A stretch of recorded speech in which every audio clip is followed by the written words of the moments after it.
ओम शांति। बाबा का ज्ञान बहुत ही न्यारा और निराला है। ज्ञान के सागर बाबा हम बच्चों को समझाते हैं कि पूरी रीति से वर्षा लेने के लिए किसी भी हालत में पढ़ाई को नहीं छोड़ना है। पढ़ाई और पढ़ाने वाला सदा स्मृति में रखना है। इसके लिए पूरा दम लगाना अर्थात 20 नाखूनों का जोर देना है, क्योंकि यह पढ़ाई जीवन मुक्ति प्राप्त करने का आधार है। जीवन मुक्ति दुनिया में जाने के लिए, स्वर्ग नई दुनिया का रजाई प्राप्त करने के लिए बाबा कहते हैं कि पढ़ाई को रोज पढ़ना जरूरी है। पढ़ाई पढ़ना, उसे धारण करना और अन्य आत्माओं को भी बाबा का ये संदेश देना, तो स्मृति सदा ये रहेगी। तो बाबा कहते हैं हम श्रेष्ठ से श्रेष्ठ रजाई प्राप्त कर सकते हैं। तो सुनते हैं आज बाप दादा के 4 सितंबर 2023 के साकार महावाक्यों में बाबा बोले, मीठे बच्चे, ज्ञान सागर बाप से वर्षा लेना है तो 20 नाखूनों का जोर देकर भी पढ़ाई जरूर पढ़ो। पढ़ाई से ही राजाई व जीवन मुक्ति पद प्राप्त होगा। प्रश्न में, ज्ञान मार्ग में सदा कायम कौन रह सकता है? ऊंच पद की प्राप्ति का आधार क्या है? उत्तर में, जिनका पढ़ाई के सिवाय दूसरा किसी भी बात में शौक नहीं है, ज्ञान की परिपक्व अवस्था है, वही इस ज्ञान मार्ग में कायम रह सकती हैं। बाकी ध्यान दीदार की आस रखना, खेल पाल करना, इससे कोई फायदा नहीं और ही माया प्रवेश कर लेती है। फिर बाप का हाथ व पढ़ाई छोड़ देती हैं। ऊंच पद के लिए पढ़ाई पर फुल अटेंशन चाहिए। गीत है, तुम ही हो माता पिता तुम ही हो। ओम शांति। ओम शांति का अर्थ तो बच्चों को समझाया गया है। जो भी रिलीजियस माइंडेड अथवा धर्मात्मा पुरुष होते हैं, मंदिर टिकाड़ों में जाते हैं, उनके मुख से ओम शांति अक्षर निकलता है, परंतु वे अर्थ नहीं समझते। हम भी कहते हैं ओम शांति अहम आत्मा। आत्मा अक्षर जरूर आता है। सुप्रीम सोल अथवा आत्मा कहती है ओम शांति, मैं जो आत्मा हूँ, मेरा स्वधर्म है शांत। आत्मा अपना ऑक्यूपेशन बतलाती है। बाप भी कहते हैं ओम शांति।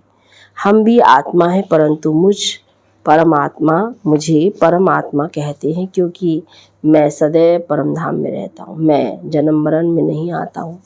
बाप सम्मुख आकर कहते हैं तुम पुनर्जन्म में आते हो, तुम देहधारी हो। सूक्ष्म वतन वाले भी सूक्ष्म देहधारी है। मैं इनमें भी परे, इनसे भी परे हूँ।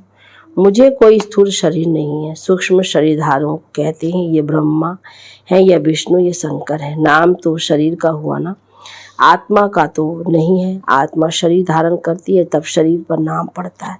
कोई मरते हैं तो कहेंगे फलाने का शरीर छूट गया, नाम तो शरीर पर रह जाता है, फिर दूसरा शरीर लेते हैं। परमपिता परमात्मा के लिए तो ऐसे नहीं कहेंगे कि वह एक शरीर छोड़ दूसरा लेते हैं। सबका शरीर पर नाम पड़ता है। तुम बच्चे मेरे बनते हो तो तुमको भी दूसरा नाम देता हूँ।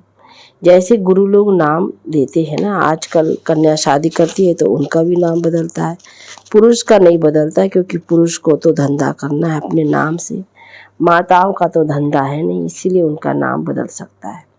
पुरुषों का इंश्योरेंस धंधे आदि में नाम है। अब बाप समझाते हैं, सब याद तो करते हैं, तुम माता पिता हो और साथी हो, खिवैया हो, तुम हमको साथ ले चलते हो, तो देखो कितने संबंधों में आते हैं। शरीर छोड़कर फिर आपके साथ चलना है। तुम बच्चे जानते हो, खिवैया हमको साथ में ले जाएंगे। बाप की कितनी महिमा है। फिर वे कब आएंगे, कब आकर साथी बनेंगे, यह नहीं जानते। कहते हैं जब भक्ति मार्ग का अंत होता है तब भक्तों की रक्षा करने मुझे आना पड़ता है। मुझे खिवैया बन वापिस ले जाना है। तुम जानती हो कैसे आकर माता पिता बने हैं। इनको ही खिवैया गुरु कहा जाता है। छी दुनिया जीवन बंध से जीवन मुक्त में ले जाते हैं, इसीलिए उनको पतित पावन खिवैया कहा जाता है। नई दुनिया कहा जाता है सतयुग को। दुनिया तो यही है, सिर्फ पुरानी दुनिया का विनाश होता है। जैसे पुराने घर में रहकर नया बनाए, फिर पुराना घर छोड़ना होता है ना, यहाँ भी जब स्थापना हो जाती है तो फिर पुरानी दुनिया का विनाश होता है। त्रिमूर्ति का भी अर्थ समझाया है ब्रह्मा द्वारा। स्वर्ग की स्थापना करना ये परमपिता परमात्मा का ही काम है। उन्हों द्वारा कराते हैं, क्योंकि करण करावनहार है। बाप आकर सम्मुख समझाते हैं ब्रह्मा द्वारा। सहज राजयोग और ज्ञान तुम ब्रह्मा मुख वंशावली को बैठ सिखलाता हूँ। भविष्य 21 जन्मों के लिए तुम सो देवी देवता पद पाएंगी, नंबरवार पुरुषार्थ अनुसार। तुम जानते हो हम माता पिता से पढ़ रहे हैं, यह है ही ईश्वरीय विश्वविद्यालय। अगर पढ़ाई को छोड़ देंगे तो समझा जाएगा इनकी तकदीर में नहीं है। स्कूल तो चलना ही है। बाबा आकर इस ब्रह्मा तन द्वारा पढ़ाते हैं, तो बच्चे भल कहाँ भी हो, किसी भी सेंटर पर हो, जानते हो ज्ञान सागर पारलौकिक परमपिता परमात्मा से हमको जीवन मुक्ति का अथवा राजाई का वर्षा पाना है। अगर हम पढ़ाई छोड़ देंगे तो वर्षा पा नहीं सकेंगे। बाप जो आए हैं साथ ले जाने, नई दुनिया स्थापना हो जाएगी, फिर सबको खिवैया ले जाएंगे। तुम खिवैया वो जानते हो, और जिन द्वारा स्थापना विनाश पालना कराते हैं उन्हों को भी तुम जानते हो। फिर इस पढ़ाई से जो लक्ष्मी नारायण बन राज्य करते हैं उनको भी तुम जानते हो, समझते हो। हम बरोबर इस पढ़ाई से राजाई पद प्राप्त कर रहे हैं। जितना जो पढ़ेंगे, पढ़ाई नहीं पढ़ेंगे तो पद भ्रष्ट हो पड़ेगा। यह है राजयोग की पढ़ाई। बहुत बच्चे बाबा कहते हैं पढ़ाई पढ़ते पढ़ते थक जाते हैं। नहीं पढ़ना माना थक जाना, कहते हैं बस आगे हम नहीं पढ़ सकते हैं। इस पढ़ाई में खर्चे की बात तो नहीं है। उस पढ़ाई में गरीब बेचारे पढ़ाई का पैसा नहीं दे सकते हैं तो पढ़ना छोड़ देते हैं। परंतु जिनको पढ़ाई का अच्छा शौक होता है तो गवर्नमेंट को अप्लाई करते हैं कि हम पढ़ना चाहते, परंतु पैसा नहीं है। फिर उनको गवर्नमेंट पैसा देती है। कैसे भी करके रिक्वेस्ट करते हैं कि मैं पढ़ना चाहता हूँ, मेरे बाप के पास पैसा नहीं है, हमें मदद करो। गवर्नमेंट पास पैसा ना होने कारण रिफ्यूज कर देती है।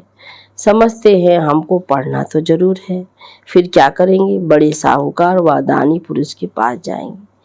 हमारे माता पिता गरीब हैं, हम पढ़कर सर्विस करना चाहते हैं, आप हमें मदद कर सकेंगे। तो रिलीजियस माइंडेड जो होंगे वे मदद दे देंगे।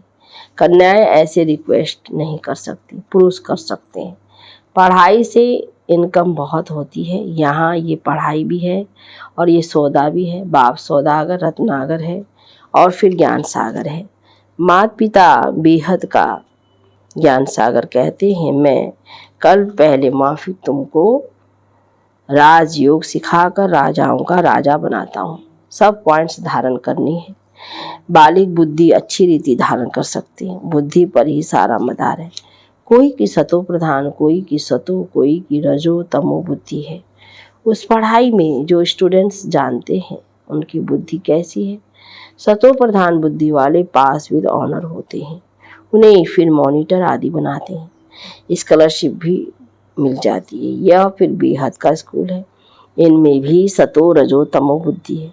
यहाँ मर्तबा एक ही है, ये है ही राजयोग। ईश्वरीय पढ़ाई एक ही है। बाप कहते हैं मैं तुम सब बच्चों को राजयोग सिखाता हूँ, तो जितना पुरुषार्थ करेंगे उतना उच्च पद पाएंगे। उच्च पद को तो समझ गए हो, नंबरवार पद पाएंगे। बाप का तो लब सब पर है, सबको माया की जंजीरों से छुड़ाने आए हैं, और कोई ऐसे कह नहीं सकेंगे कि कल्प कल्प हम तुमको राजयोग सिखलाते हैं। ये बाप ही कहते हैं कल्प कल्प कल्प के संगम युगे युगे आता हूँ।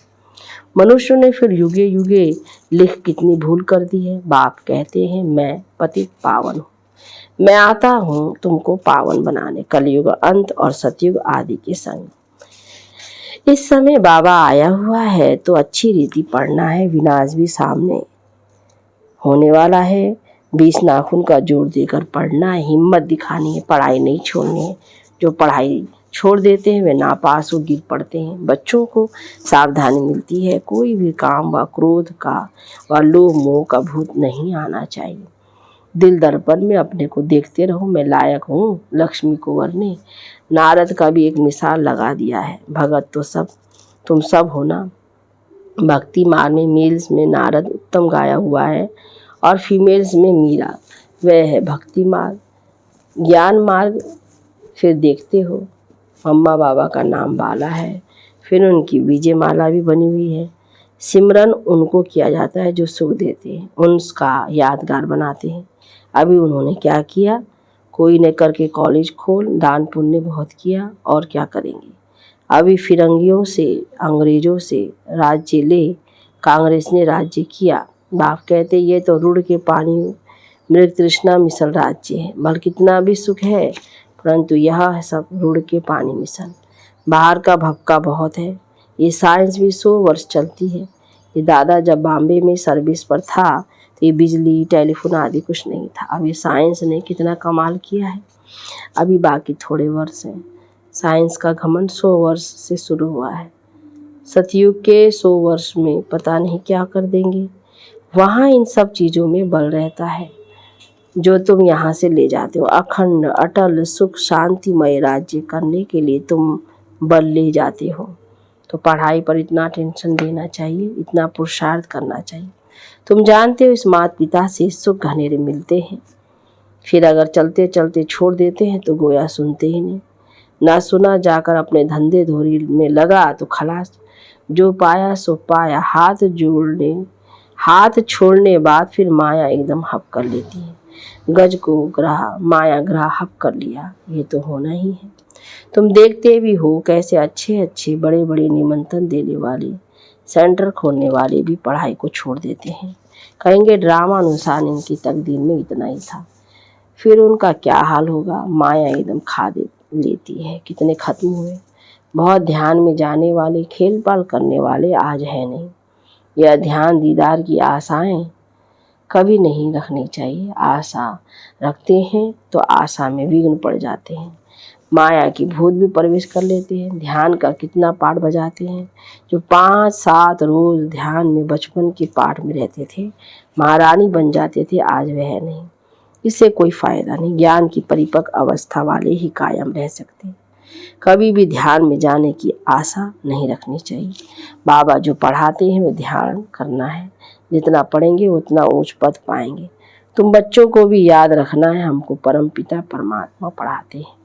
हम पढ़कर के जन्म के लिए ऊंच पद पाते हैं, फिर हम ही पूज्य से पुजारी बनते हैं। जो ब्राह्मण कुल के बनते हैं वही ऐसे कह सकते हैं, दूसरा कोई कह ना सके। भारत का ही खेल बना हुआ है। तुम कहेंगे हम पूज्य सो देवी देवता बनते हैं, पूज्य ही फिर गिरकर पूरे 84 जन्म लेते हैं। बच्चों को यह सब मालूम है। शिव बाबा का ऑक्यूपेशन भी तुम जानते हो। सेकंड में निश्चय से तुम वर्षा ले सकते हो। कहते हैं हम ईश्वर के बने हैं, फिर ईश्वर को फारकती देना वंडर है ना। स्कूल में पढ़ते हैं, अच्छे नंबर में पास हुआ तो उनको सपूत समझा जाएगा, स्टूडेंट अपने को भी सपूत समझेगा। बाप और टीचर भी कहेंगे यह सपूत है। यह तो बाप टीचर गुरु एक ही है, बाप भी है, फिर टीचर बनकर हमको पढ़ाते हैं, फिर साथ में भी ले जाएंगे। बाप कहते हम साथ इकट्ठे चलेंगे। तुम्हारी ज्योति बुझ गई थी, अब जग रही है। हमारी ज्योति सदैव जगी हुई है सारी आत्मा की ही बात। तुम जानते हो हम आत्मा आज शरीरी आई, फिर आज शरीर हो जाना है। हमारा खेल पूरा होकर फिर रिपीट होना है। यह तुम बच्चों की बुद्धि में समझ है। तुम माता पिता, तुम्हारी पढ़ाई की कृपा से हमको कितने सुख घनेरे मिलते हैं। ऐसे माता पिता को कभी भूलना छोड़ना नहीं चाहिए। बाप कहते हैं ऐसे माता पिता बाप दादा को जो तुम इतना वर्षा देते हैं, जो तुमको चिट्ठी लिखते रहेंगे तो बाबा समझेंगे, याद करते हैं। बाबा की तो रोज याद प्यार जाती ही है मुरली में। बच्चों को चिट्ठियाँ देर से आएगी तो समझेंगे, पूरा याद नहीं करते। बाप को तो लिखने की दरकार नहीं है, बाप की तो रोज मुरली जाती है, याद प्यार बाबा देते ही हैं। वह तो जागती ज्योत है। बच्चों को समझाते, पत्र जरूर लिखते रहो। अन्य बच्चों की फिक्र नहीं रहती है, हिलने वालों को सावधानी दी जाती है। भूल नहीं जाना, पढ़ते रहना। समाचार तो बाबा के पास सब आते हैं ना। रजिस्टर में नाम दाखिल रहता है, पूछते हैं ये बच्चा अब्सेंट क्यों है। रोज अब्सेंट रहते तो समझा जाता मर गया। बाबा पूछते हैं फलाने बच्चे का कोई समाचार नहीं आया है, तो लिखते हैं फलाना अभी आता ही नहीं है। संशय बुद्धि हो गया है। अच्छा, आगे चलकर शायद निश्चय बुद्धि हो जाए। अच्छा, मीठे मीठे सीखी लदे बच्चों प्रति माता पिता बाप दादा का याद प्यार और गुड मॉर्निंग। रूहानी बाप की रूहानी बच्चों को नमस्ते, रूहानी बच्चों की रूहानी बाप दादा को गुड मॉर्निंग। नमस्ते बाबा, नमस्ते। धारणा के लिए मुख्य सार में पहली पॉइंट, विजय माला में आने की हिम्मत दिखानी है। सिमरन लायक बनने के लिए सबको सुख देना है। सपूत स्टूडेंट बन बाप टीचर का नाम बाला करना है। कभी भी काम व क्रोध के वश हो उल्टा काम नहीं करना है। वरदान में करण करावन हार की स्मृति से विघ्नों के बीज को समाप्त करने वाले समर्थ आत्मा भव। विस्तार में सब प्रकार के विघ्नों का बीज दो शब्दों में है, पहला अभिमान और दूसरा अपमान। सेवा के क्षेत्र में या तो अभिमान आता है कि मैंने ये किया, मैं ही कर सकता, या तो मेरे को आगे क्यों नहीं रखा गया, मेरे को ये क्यों कहा गया, ये मेरा अपमान किया गया। यही भावना भिन्न भिन्न विघ्नों के रूप में आती है। जब खुदाई खिदमतगार है, करण करावनहार बाप है, तो अभिमान कहाँ से आया, अपमान कहाँ से हुआ। इसलिए कंबाइंड रूप की स्मृति द्वारा समर्थ आत्मा बनो तो विघ्नों का बीज सदा के लिए समाप्त हो जाएगा। स्लोगन में ज्ञान स्वरूप बनना है तो बाप और पढ़ाई से समान प्यार हो। अच्छा, ओम शांति। ओम शांति। ओम